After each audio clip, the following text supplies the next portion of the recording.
Let's go!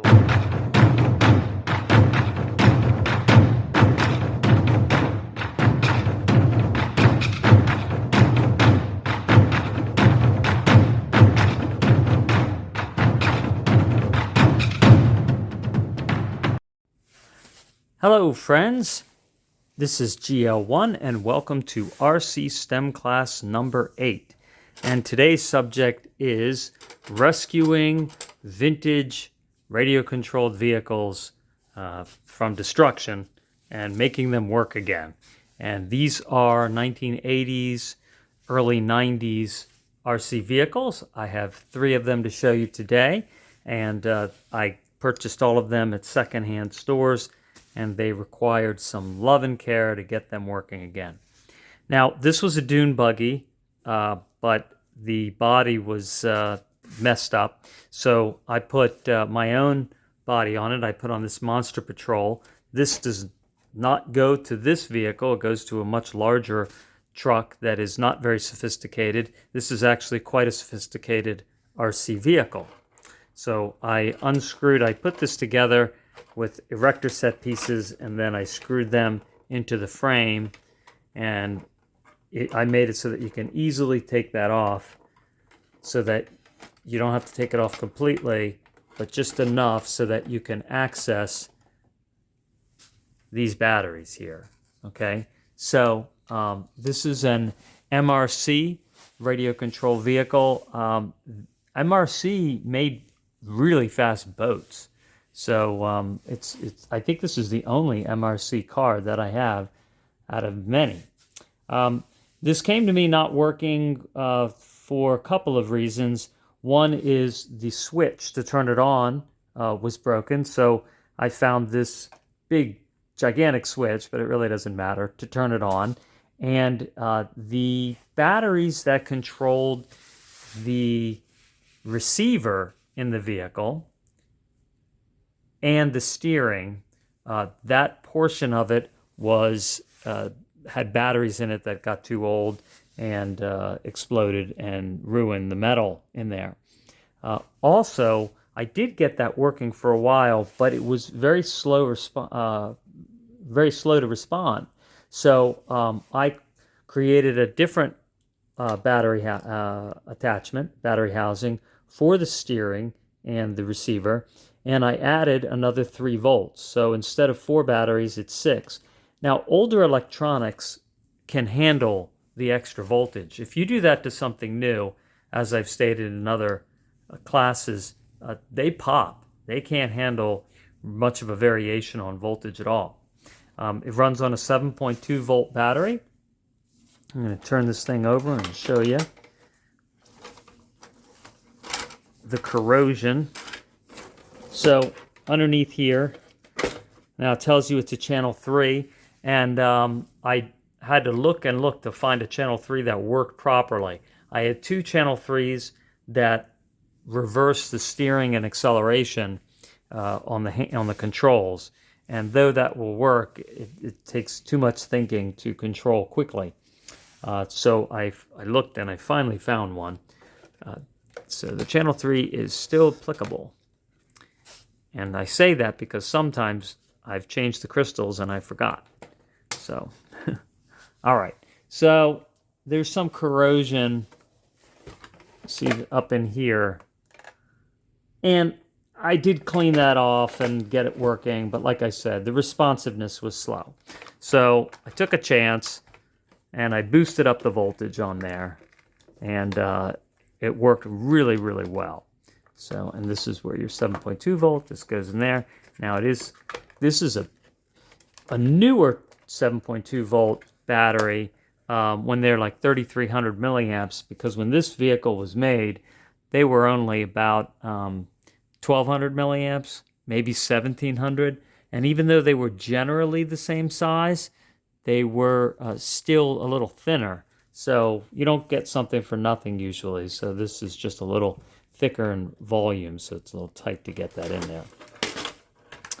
Now what you have over here is a lot of power goes through this because you have a dedicated voltage line for the steering and for the receiver. So all the 7.2 volts goes right to this motor, and so it needs an extra heat sink to dissipate the heat. I love the design of this vehicle. It has a single motor right in the center, so it's really well balanced.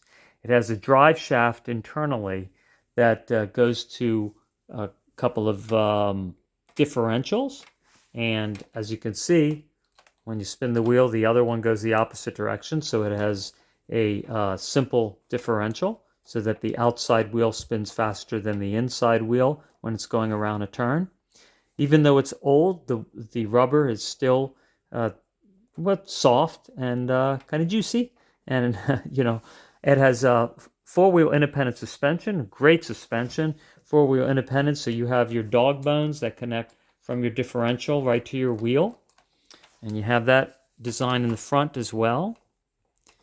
And you have the independent suspension. All right, you have your steering rod, which is instead of metal, it's a nylon rod, and that's good in some ways because it gives it a little bit of flexibility in case you run it into something and the wheel hits. The nylon is a little bit more forgiving than metal. Metal, if you hit it, it might bend, and now you're stuck with a steering rod that's bent and it won't steer right. It even has a little ball joint. Let's see if you can see that here.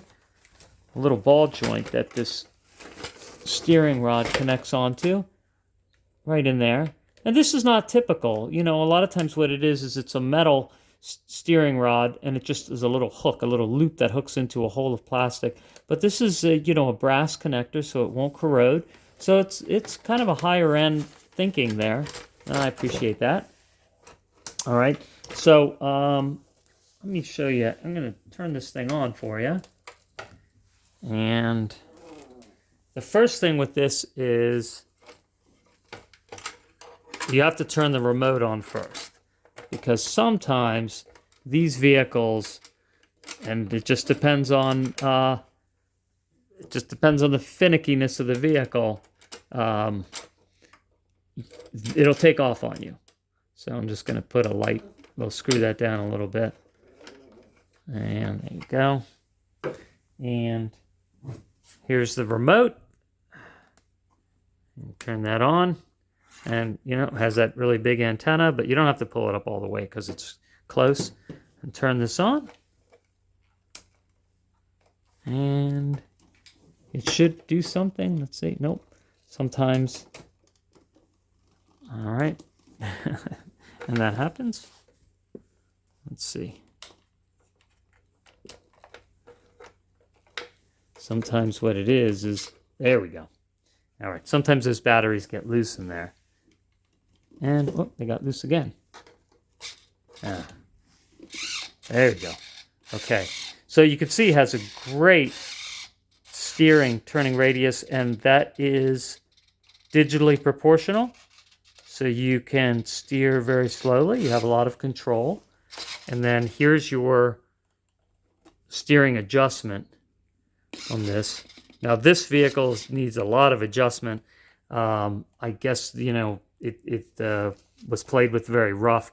There was a manual adjustment on this, but that doesn't work any longer, so I have to go all electronic with it.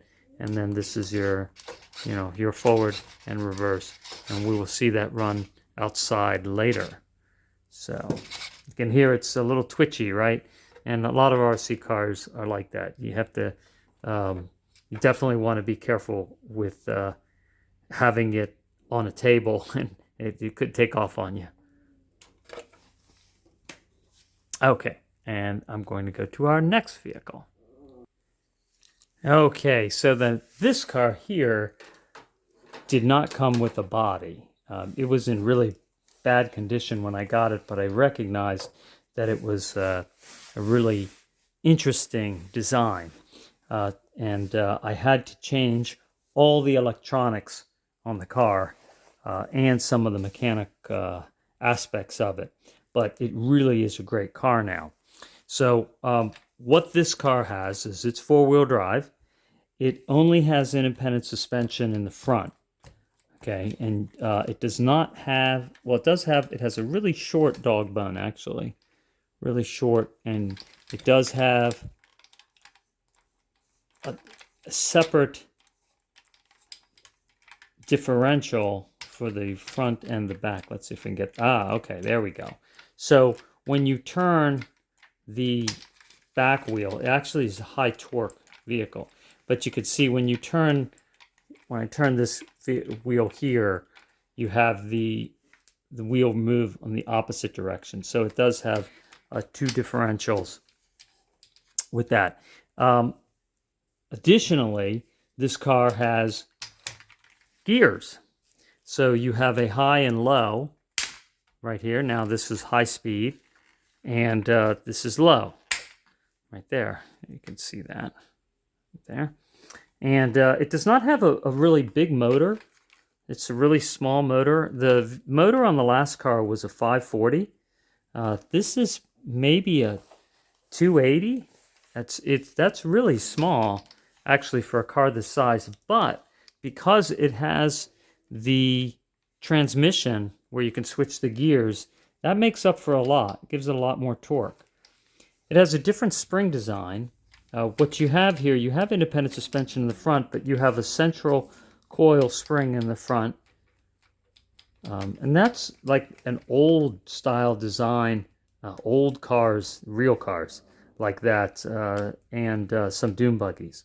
And if I roll it here, as you can see here, this is the drive shaft. And you have two of those. You have one on either side. So this is the same design as Big Bubba. So what you have is a central motor, transmission, running two drive shafts up to the front wheels. And that's where the original mechanics of this vehicle end. because the electronics were bad, I had to switch them out. So I had to change out to a new receiver and a new speed control. This is a really big, hefty speed control. It can handle a lot of volts and a much larger vehicle, and it even has a fan on top to keep it cool. So it has aluminum heat sink, and then you even have a fan that cools that down. So it is meant to run a vehicle that's, anywhere like 12 to 20 pounds, a really big vehicle. It also has an extra set of wires if it was running two batteries. But I'm just running one on this. That's sufficient. And because I had to change the electronics, the servo motor that worked with the original electronics that was all integrated into the plastic, that didn't work any longer either because it was integrated into the older electronics. So I had to take an old servo, and actually that's an MRC servo. So MRC with the last vehicle, like I said, made a lot of RC boats, and I had an extra servo for a boat around, and I had to use erector set pieces, you see, and even drill one of them out to get the nut to connect onto it so that the servo motor would turn the steering. And, it's a really stressful thing. There's erector set pieces all the way down. Drilling and putting in extra screws like this one and trying to, get this mechanically to work. And, every time I do it, is it going to work? But, it already didn't work. So it's like, well, I might as well try. And this is also a bendable erector set piece that I can attach a body onto, as well as this piece here. And the body that I have put on this before is this dune buggy top.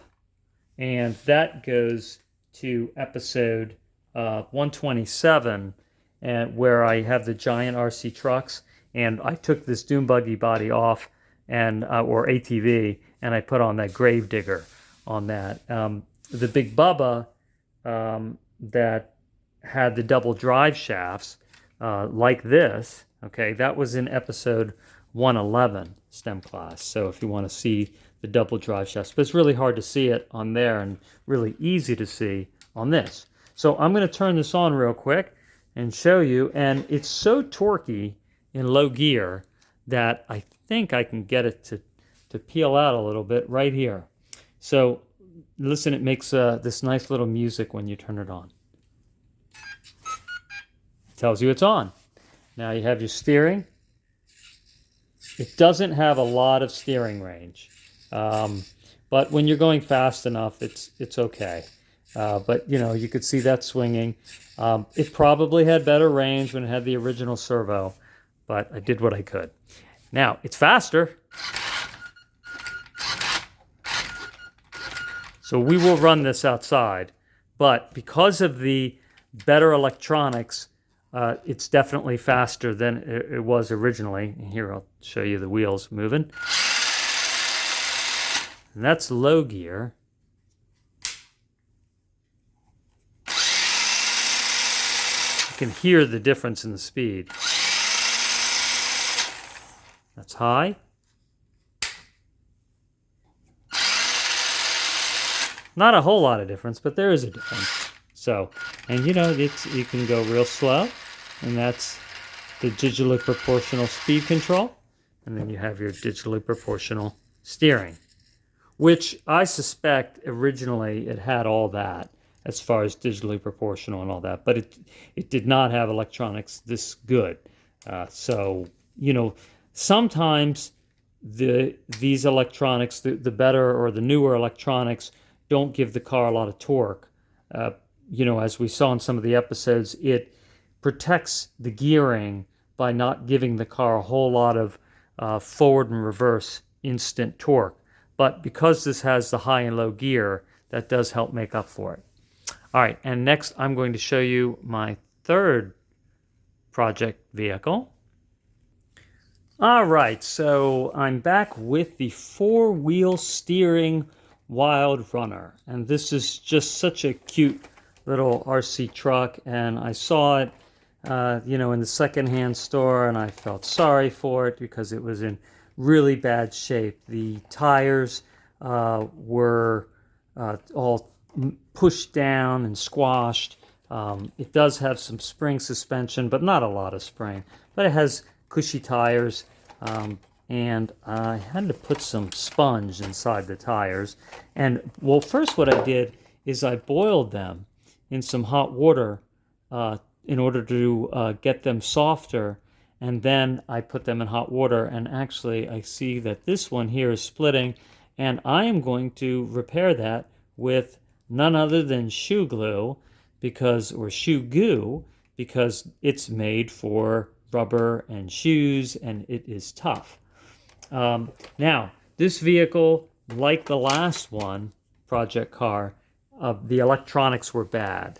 So the four-wheel steering capability was very specific for that process, and so was the steering servo. So I had to take out the electronics, the steering servos, and then order a steering servo and new electronics for this vehicle as well. And that is about a $50 commitment. So you'll get your remote, your digital remote, and your speed control and receiver all for about $50. So, you know, getting this car for probably something like, you know, $5, and taking a chance on getting it working again, because again, you have to cut into the plastic, have an extra servo laying around, which I do, and then try to connect that in there and cut plastic and use erector set pieces and screws in creative ways to get it to work. And actually, it works really well. So let's show you the bottom on this vehicle. So it ran on 8 AA's, okay, at one time. So 8 AA's, that's going to be 12 volts. So quite a bit of voltage, but this is the old on-off switch, and you used to be able to put rechargeable nickel-cadmium batteries in there, which would probably bring it, yeah, it would be 9.6 volts, and then you would charge it. And so basically you'd have one of these in there, 9.6 volt, right? Which, you know, I have done this. See, I can get that in there, and I can put like a piece of plastic or something to hold that in, or Velcro. This is the old steering. adjustment, and it even has a gear. Oh no, I'm sorry. This is the steering adjustment. It does have a gear though. Let's see. I'm pretty sure it has. I thought it did. Yeah, it has a high and low right there. It has a high and low gear adjustment. So that I could still use. These steering adjustments I cannot. So let me show you. No, well, okay. So this battery, it's not what I use for this vehicle. I use a 9.6 volt LiPo battery, okay, that I can just kind of put in here and, you know, if I wanted to, you know, I could use a Velcro strap or something, like one of these Velcro straps here to get that working. So here we go. I'm going to turn it on. And there's the music. And then, see, it's when you turn it on, it gets all straight. And then this has pretty good steering, considering all the cutting I had to do. You could hear the plastic kind of crunching. Listen. You know, that's the steering servo clicking over what I did. So here's a little bit of acceleration. So you could see it. It peels out even on this plastic. And, you know, the new electronics are pretty good with this. And that is high speed. So low speed should actually have even more torque. Can't really tell here, but when I run this outside, we'll see how it does running different speed. But I'm not going to run this too much because I really need to repair that tire. I don't want that to come apart any further. But anyway, that is, you know, these project cars. This is a 1989 vehicle. Actually, I have that information. Yep, on the remote, 1989 Radio Shack Wild Runner. So thanks for watching. I hope you enjoyed that, and I hope it inspires you to, you know, if you have an old RC vehicle that you really liked and has the room and you're willing to take a $50 chance on it, you can order yourself up, you know, a new remote, a speed control, and a receiver, and you can even get servos, and you can integrate them back into the vehicle. Some servos are very simple and some are complicated, so sometimes you might be able to use the original servo, but not this. Oh, and actually you can see how it used to steer like four wheels? Now I have a big giant truck, that Clodbuster, that has four-wheel steering that works really well, and we will eventually be seeing that. That is a Tamiya car that you have to build, and that has some interesting features. Other than being four-wheel steering and being gigantic, it also has a mechanical speed control, not electric, and I'm going to explain the difference when we take that apart. All right, so first I'm going to run our Monster Patrol project car, and it's going to have a lot of swinginess to it because of those 6 AA batteries add a lot of top heavy weight to it, so it does a lot of swinging, which is kind of neat. So here we go. Oh. So, you know, this is a project car, so, you know, it may not be as perfect as, and kind of got away from us. Okay, so the reason our project car got away from us is because those AA batteries got loose up in there. If I were going to run it on a, you know, like a course, or really run it to play with it, then I would have to put some kind of bungee around them, or Velcro, or even tape, because they're banging around in there and sometimes they get a loose connection. And like now, and because that is what controls, oh, here we go, there we go. Oh. Because that's what controls the steering and the receiver, whether it even gets a signal. If those batteries get loose, it quits working. But here we go, it's back. And let's see if we can get this thing to do any.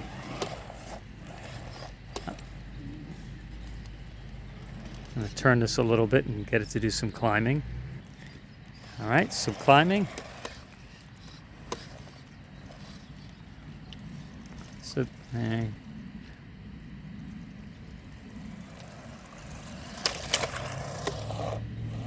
So you see how those shocks, it really moves around, which is kind of neat. I always like the way, you know, the mechanics of things like that work.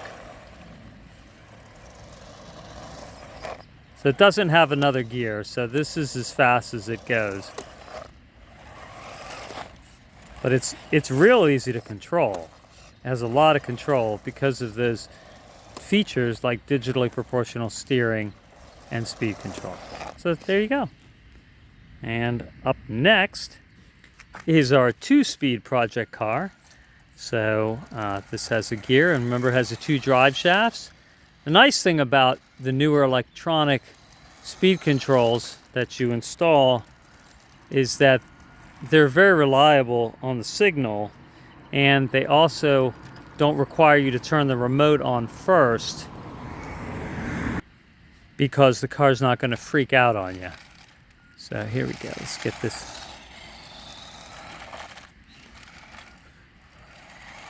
So this is the one where I had to install my own steering servo, and I showed you that it really didn't have a lot of steering range. But you can see once it gets going, it's just fine. You know, it definitely has enough steering range. And let's see, I'm going to show you this one's torque. I think this one has more power. This is in high gear too, so it's not the lower gear. Oh, grass. Okay, so I switched it over to low gear. So now let's see how it does in the grass.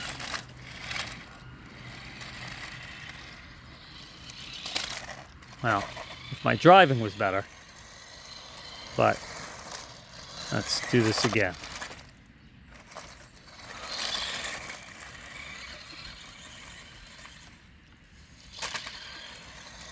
Definitely has more torque in the lower gear, as it should.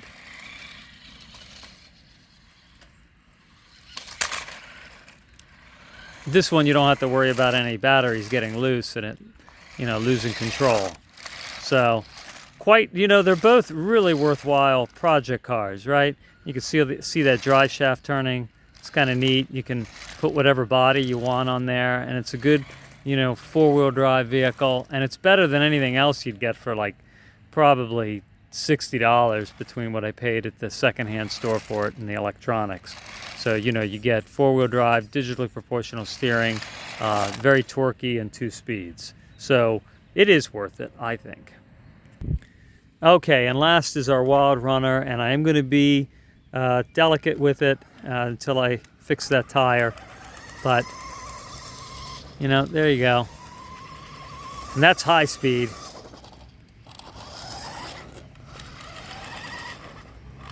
Or actually, maybe that's low. I'm going to check that again. But you can actually see, even without having the 4-wheel steering, sometimes you can see the back wheel steering a little bit, helping it cut.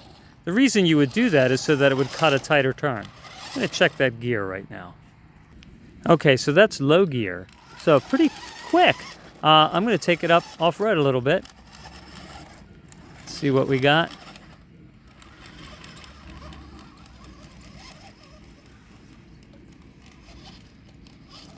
And it flips over.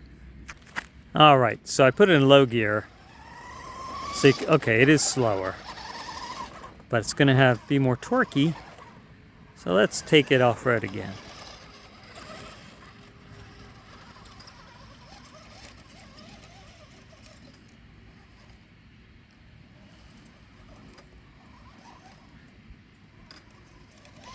So, you know, small tires really don't make something great off-road. Plus, it's not light. You know, and this is old technology. I mean, this is 1989. But it's cute, and getting it working again, you know, it's nice to have a vintage RC car work again.